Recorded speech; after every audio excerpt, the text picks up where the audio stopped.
ございます。建築起業家の斉藤俊一です。空間デザインを中心に奄美大島で古民家ホテルを運営したり、コンテナ特許を取って建築を作ったり、集客とデザインの研究をする飲食店デザイン研究所の運営をしています。この放送では最前線で働く建築家やインテリアデザイナーのリアルな設計現場での学びを共有していきます。実務に直結する情報を提供できるように心がけていきます。それではですね、今日ですが、制作工程を知らなければデザインのアウトプットはできないよっていうテーマでお話ししたいと思います。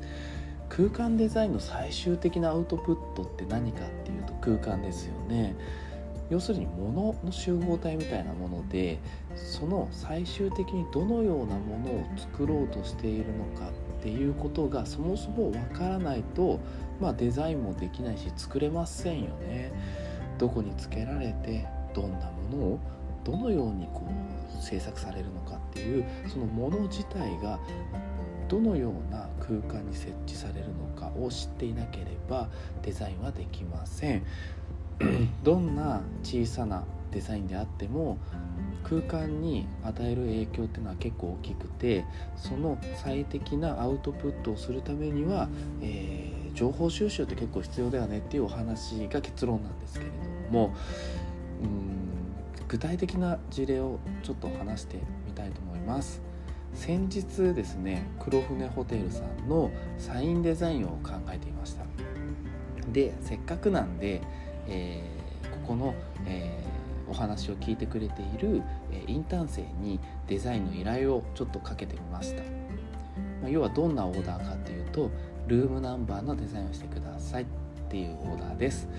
で、ルームナンバーってどういったものかというと、601とか602とか603とかっていうドア、ホテルのドアとかによくついているやつです。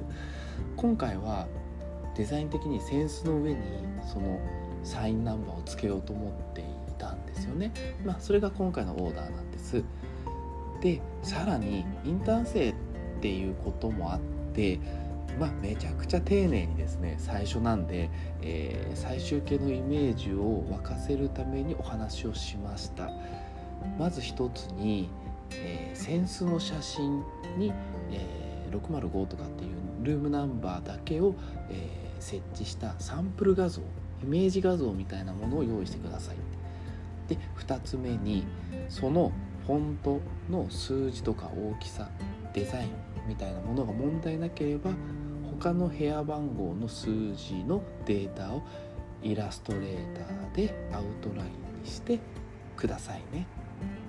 要するに、さらに PDF でも AI、イラストレーターのデータでも、打ち出しておくといいよっていう話をしたんですね。そうするとですね、イラストレーターでも業者さんが開けますし、お客さんも見れるんでっていうお話でした。するとですね、すぐに、そのインターン生は、センスの上にですね、画像データを貼られたものが送られてきたんです。この初動のスピード感って結構重要で、それは良かったんですよね。だけどですね、センスの上に、ルームナンバーが書かれていたイメージ画像が1パターンだけしか来てないんです。で、それ大きさとかフォントの種類とかも1パターンしかなかったんですよね。デザインの依頼をしているのにデザイン検討がされていなかったのか、相手にどれが良いのかの選択肢も与えていないわけですよ。これってちょっと問題だなって思うんですよね。そこでそもそもどんな空間にどのような素材感でどうやって作るかも把握せずにアウトプットしたのかなって思ったわけですね。どういうことかっていうと、質問もされずにいきなりポンって出てきたからなんですよね。で、よくデータを見てみると、ルームナンバーの設置位置ってどういう状態かというと、廊下の部分で、着物の帯パネルが扉の隣についていて、その帯パネルの上にセンスがついていて、それをアクリルで留めた浮かした4点ピンで浮かした状態でアクリルにカッティングシートを貼るっていう製作なんですよね。で上からはダウンライト1とポンと照らされて周りが暗くて、で、センスが要はセンスが、触れられるとちょっと壊れやすいのでちょっと高めに設置しようかなみたいなイメージですよね。この状況っていうのをまず質問で情報を仕入れる必要性があったわけですね。でそうすると何が見えてくるかというと、まずはサインが浮いていて下から見上げているので正面からセンスは見ないという事実ですね。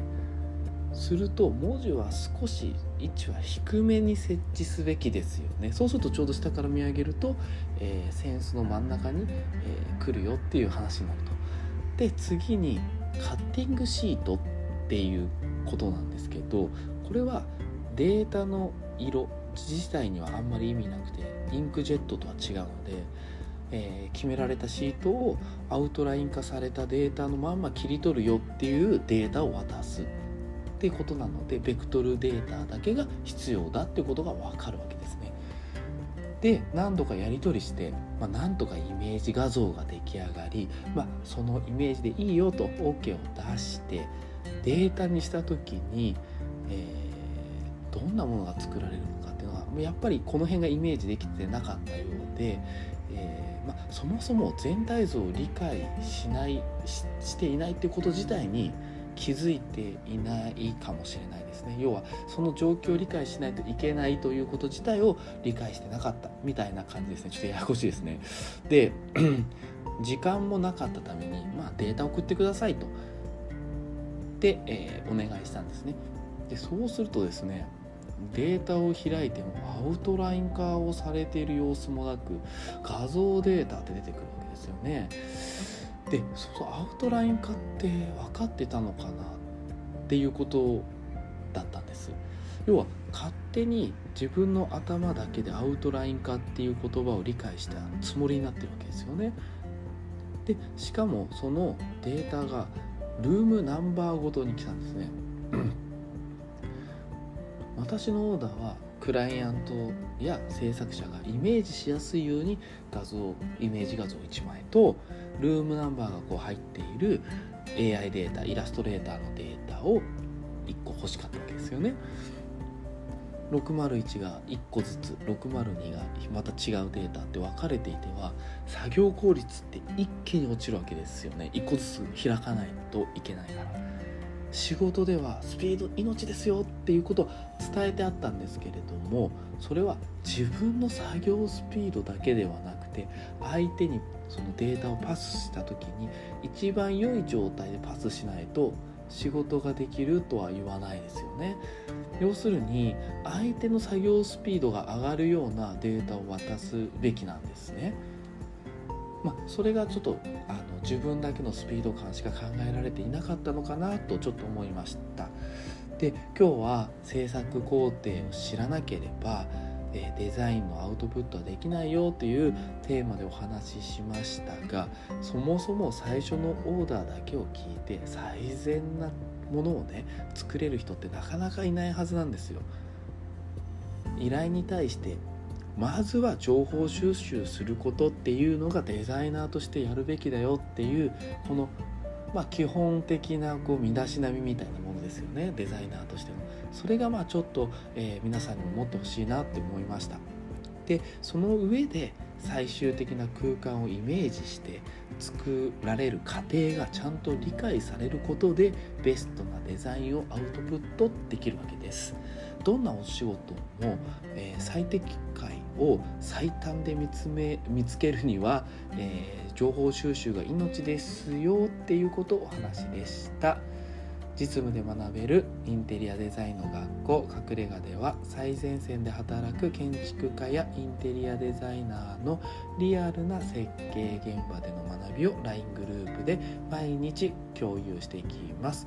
今日のお話で疑問に思ったり、実際にやりたいと思った方は一度覗いてみてください。それでは今日しかない大切な時間を全力で楽しみましょう。建築起業家の斉藤俊一でした。ではまた。